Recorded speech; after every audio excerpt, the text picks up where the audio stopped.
Bienvenido una vez más a esta serie de reflexiones sobre la historia en la que me he concentrado exclusivamente en los grandes rasgos de la historia universal, no en los detalles que son muy atractivos, sin duda, son fascinantes cuando se exploran esos detalles propios de ciertas épocas, ciertas dinastías, ciertos países, puesto que despiertan ese gusto que todos tenemos por conocer eh, lo desconocido de grandes personajes.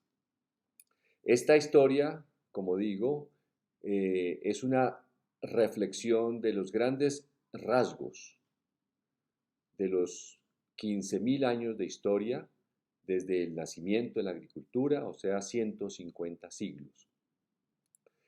Y en las últimas sesiones me he concentrado en el trabajo y especialmente en la seguridad social, puesto que esta figura que llamo en mi libro que se llama justamente Seguridad Social, la llamo la anomalía histórica que revela la naturaleza del político, puesto que a pesar de que el trabajador ha sido un protagonista continuo, no solo de esta historia de hace 15.000 años, sino de la historia también de la evolución que llevó sucesivas especies o sucesivos pasos al Homo sapiens, también fue el trabajador en la fuerza evolutiva que iba transformando el cerebro para finalmente con unas debidas comillas, porque no sabemos después de nuestra especie cuál venga, pero asumamos que somos una especie que se autocalifica y tiene una percepción de sí misma como una culminación de la historia de la vida. Entonces el trabajo, digo, ha sido una fuerza, un motor continuo de transformación del cerebro para continuar el avance hacia nuevas manifestaciones que comenzaron con el Homo en el concepto, en la historia que yo he estudiado y en la que me gusta recordar siempre es el comienzo con el Homo habilis hace 2,5 millones de años. Entonces digo que esa anomalía que es la seguridad social, la califico así porque si el trabajador ha sido una constante fuerza y motor de la evolución y de la cultura, ¿por qué hasta hace tan muy poco tiempo surge por iniciativa de los líderes políticos, económicos, religiosos, etcétera, monarquías también, monarcas, surge la iniciativa de proteger al trabajador? Hemos dicho que si hay una palabra que engloba la totalidad de los objetivos o del objetivo fundamental de la seguridad social, es la protección del trabajador. La palabra protección para muchas personas suena como consentir en exceso a un trabajador, como mimarlo, como darle una serie de beneficios que lo único que van a hacer es dañarle su actitud hacia el trabajo o hacia la vida, lo van a volver perezoso. Hay una cantidad de interpretaciones de la seguridad social como si esos beneficios o esa protección que se da al trabajador con la seguridad social fuera algo realmente exótico, algo extraño, algo lujoso, algo suntuoso, algo como lo que sí, repito, algo como lo que sí buscan permanentemente las clases dirigentes.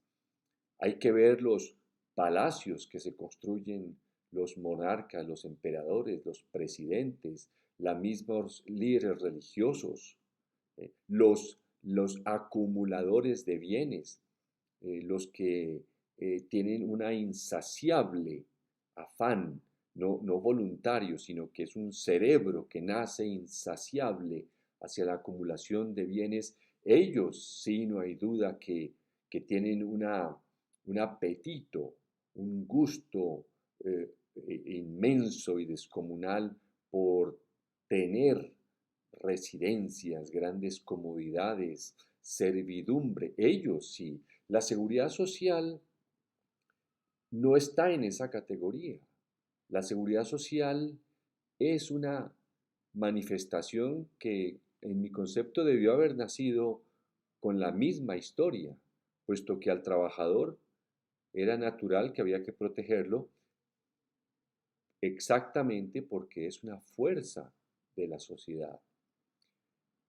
Entonces, fíjese usted que la seguridad social, la protección que en esencia se observa en la salud, ¿qué de exótico puede ser que el trabajador solicite primero, demande después y en últimas tuvo que lanzarse a las calles a luchar, a perder la vida para unos beneficios tan básicos de cualquier sociedad, incluso de la mayoría de las especies vivas, como es el cuidado del recién nacido, la alimentación, y ya en el campo de la sociedad humana, la educación? No hay, no hay ningún líder que no hable de las bondades de la educación. Y sin embargo, para que la educación fuera universal, para que se le diera a los niños y se los sacara del trabajo, que ingresaban a trabajar desde los 7, 8 o 9 años de edad hasta hace apenas 2 siglos, no hay, no hay ninguno de esos beneficios, digo, que no se aprecien. La sociedad los acoge siempre con beneplácito, quiere favorecerlos. Entonces, ¿cómo es posible que tuvieran que salir a las calles a improvisarse como soldados, a improvisarse como guerreros los, los trabajadores o los obreros o los niños o los jóvenes para ya desesperados por reclamar unos derechos que habían nacido con la Revolución Francesa, reclamar esos derechos tan elementales, tan básicos como la educación, la formación para el trabajo, la protección mientras se trabaja y muy importante, sobre todo, la pensión de jubilación. Es, es, es casi incomprensible que no hayan entendido los líderes que condujeron el carro de la historia durante los pasados 150 siglos. Es incomprensible, insisto, que no concluyeran que había una edad en la que los trabajadores, que para que ellos en principio eran esclavos, que eran sus esclavos, necesitaban un tratamiento distinto una vez ya perdían las habilidades propias del trabajo. Pues todo eso que es tan obvio, tan evidente en cualquier especie viva, como decimos, la vejez es un asunto propio de la vida, de todo ser vivo, pues no solo no se les ocurría, sino que cuando los trabajadores comenzaron a solicitar, a demandar esos beneficios que tenían los soldados, ellos sí, los generales, y por supuesto las clases dirigentes que, pues, lo que ellos llaman trabajo es simplemente acumular más, luego, ¿para qué, cómo van a necesitar una pensión o cómo van a necesitar un seguro de salud si ellos podían pagar toda la tecnología disponible y podían comer mientras morían?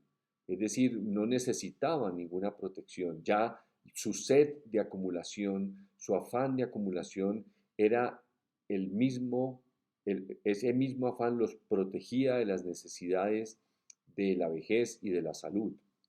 Pero la mayoría de los seres humanos no somos acumuladores.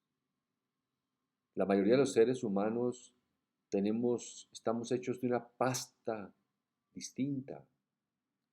Creemos en la formación, creemos en que si uno se educa, tiene un espacio en la sociedad para entregar lo que aprendió.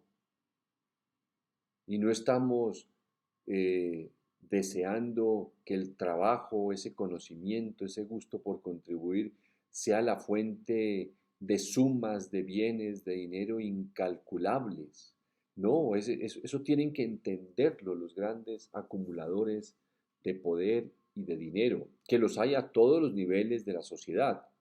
Algunos, algunos se quedan con las ganas de acumular porque no los dejan avanzar. Pero igual, así haya en toda la pirámide social, en todos los niveles de la sociedad acumuladores, no son la mayoría, son una minoría. Fíjense ustedes con todos esos textos que hoy en día hablan del 1% de las sociedades que acumulan casi la mitad de la riqueza de una nación o de un pueblo. Entonces, eh, ¿cómo es posible que para conseguir algo tan necesario como es la protección, para seguir trabajando precisamente, no es una protección para no trabajar? Yo creo que realmente los poderosos, las clases dirigentes, debe ser que ellos le tienen tanta pereza al trabajo que creen que los demás también le tenemos pereza al trabajo y entonces creen que si nos protegen, que si pasan normas y si se cobran impuestos, que vamos a hablar ya en la próxima sesión de ese tema, si se cobran impuestos para darnos beneficios, nos van a malcriar. Debe ser que ellos piensan así y ellos ven de pronto en sus familiares, ven eso, en sus hijos, ven que si les dan mucho y los protegen mucho, no hacen nada. Bueno, pues eso es ellos. La inmensa mayoría de la humanidad viene y trae ese impulso del trabajo que tiene, en mi concepto, millones de años. Es un impulso que tenemos, pero de especie, ¿no? No es porque nos enseñen a trabajar en el colegio, en la empresa, no es porque nos obliguen a trabajar, ¿no? Las clases poderosas convirtieron al trabajador en esclavo y eso es un asunto abominable, repugnante que pasó en la historia. Pero el impulso del ser humano lo hereda de sus antepasados de millones de años porque ese impulso probó ser útil para la evolución. No, al ser humano no hay que enseñarle a trabajar, es que estos líderes creen que nosotros nacemos como un tablero en blanco, que nos tienen que enseñar todo, además nos enseñan que siempre seremos inferiores a ellos. Mm, es una historia muy, muy curiosa, muy torcida la que estas clases dirigentes han construido en 150 siglos en cualquier lugar de la Tierra. Esta era la reflexión de esta jornada. Como ve usted, es un análisis visto como algo que no debería haberse conquistado a través de sangre y luchas. La seguridad social debió haber sido algo natural, algo propio de la evolución de las sociedades, dada la importancia evolutiva, cultural y social del trabajador. Continuaremos sobre estas reflexiones. La próxima vez, como digo, vamos a mencionar un poquito el tema famoso de los impuestos. Mil gracias y hasta la próxima.